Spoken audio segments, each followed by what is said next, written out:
Every leader is a transitional leader. You are moving from one place to another place. You have to always be thinking about and valuing the transition that's going to follow you.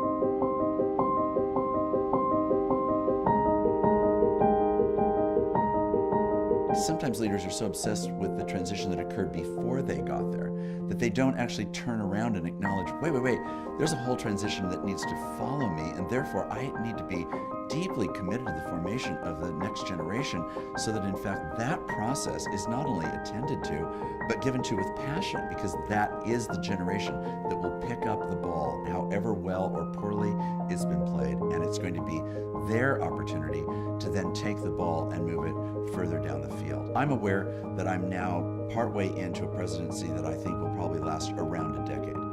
I am actively thinking every day about succession. One of the challenges or threats to a lot of people's experience of transitional leadership is really fear. The fear that we're going to be exposed for our weaknesses, the fear that transition means a loss of power or influence, the fear that time is running out. The tragedy of that is that it puts a cap on what the grace and power of God can actually accomplish. One of the most common injunctions in the Bible repetitively is the need for God to say to us, do not fear, do not fear, do not fear, do not fear. And if we can live in light of that grand narrative that God is the one who understands transitional leadership, then I think we can settle into a different kind of posture around our concerns for transition. But without understanding the nature of fear and facing it, can intimidate and distract and subvert the value of how transitional leadership can be embraced. I think that is one of the great joys of leadership, and that transition has to be settled and then actively embraced. There is no alternative, because there is no alternative to being a transitional leader.